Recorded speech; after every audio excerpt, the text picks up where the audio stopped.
Bonsoir les amis.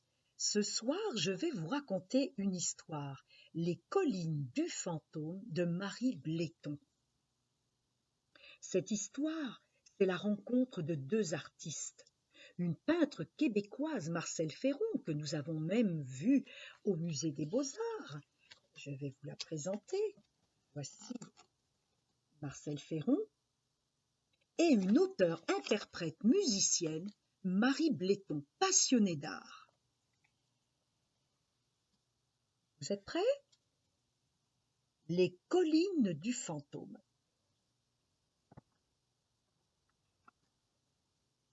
Alors qu'elle en était à son premier croissant, la lune, d'habitude si joyeuse, pleurait tellement qu'elle inondait de larmes ces vieux cratères poussiéreux. Sur les bords de la mer orientale, un oiseau cosmique nettoyait tranquillement les poussières d'étoiles incrustées dans ses plumes lors d'un dernier voyage sur Neptune. Il venait souvent rendre visite à la Lune pour lui raconter les derniers potins de la galaxie. Ce que Vénus disait de Mars et pourquoi Pluton faisait la tête à Mercure ou combien d'étoiles allaient encore filer. Mais aujourd'hui, la Lune n'était pas d'humeur à écouter toutes ces histoires. L'oiseau cosmique s'en inquiéta. « Voyons, Madame la Lune, que t'arrive-t-il » ? « Oh ben oui, mais je m'ennuie, dit-elle. La terre me nargue de ses couleurs et moi je reste toujours pâle et sans vie. » Un changement d'air s'impose. « Je pense que tu es déprimé, » affirme l'oiseau. « Pourquoi ne pas tourner dans l'autre sens ou bien danser avec une autre planète, par exemple ? » Danser, tourner, c'est toujours la même chose depuis des milliards d'années. Et je suis blanche, éternellement blanche.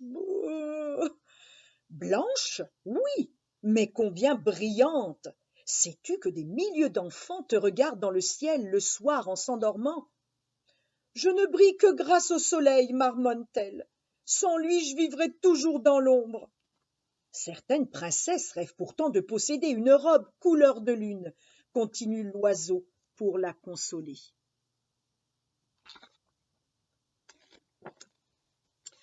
Tu lis trop, l'oiseau, répond la lune agacée. Puis, dans un grand soupir, elle ajoute. Oh, je voudrais tant posséder des couleurs, moi aussi. Allons, cesse de pleurer. Toutes ces larmes versées dans la galaxie pourraient bien provoquer un raz-de-marée. Tiens, si cela peut te rendre le sourire, j'irai te décrocher la terre. Enfin, un morceau de terre, dit l'oiseau désemparé devant son ami qui semblait inconsolable. Tu ferais cela pour moi? Vraiment? Du bleu, du vert, tu pourrais m'en rapporter? Renifle-t-elle. Uniquement si tu arrêtes de pleurer. Alors, promis? Promis, répond la lune. À ces mots, l'oiseau cosmique prit son envol vers la terre. « Je serai de retour lorsque tu seras ronde et pleine, cria-t-il à la lune. « Je vais t'attendre, répondit-elle. Entré dans l'atmosphère, il crut la fin du monde arriver, tant son cœur se mit à battre puissamment et il atterrit tant bien que mal sur une crête balayée par le vent. Devant lui, des milliers de couleurs éclaboussaient gaiement la terre. Oh là là là là, le choix allait être très difficile. Soudain, il crut que le vent lui parlait. Ouh, ouh. Sans doute avait-il rêvé, ou bien était-il encore sous le choc de son atterrissage? Ouh, que cherches-tu? À nouveau cette voix. Je cherche des couleurs pour consoler la lune, dit l'oiseau, intrigué.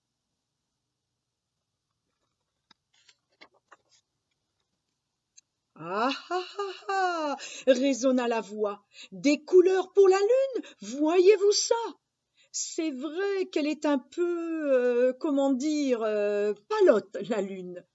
Et triste surtout, ajouta l'oiseau. Mais toi, mais qui es-tu? Je suis le fantôme des collines, claironna la voix. Enchanté, répondit l'oiseau. Dis-moi, fantôme, sais-tu où je pourrais trouver les plus belles couleurs de la terre pour la lune? Facile, je connais les moindres recoins de cette planète. Je t'offre volontiers mon aide, car l'idée d'un voyage me tente fort, et j'aimerais repartir avec toi sur la lune. Mais tu n'es pas une couleur, hésita l'oiseau. Je ne sais pas si la lune. Couleur, couleur, ce qu'il faut à la lune, c'est aussi de la compagnie. Et crois-moi, je suis un très agréable compagnon. Alors, tu acceptes? Promis? Insista le fantôme. Promis, bougonna l'oiseau cosmique, se disant que oui, c'était bien la journée des promesses. Fin de la première partie. Faites de beaux rêves, mes amis.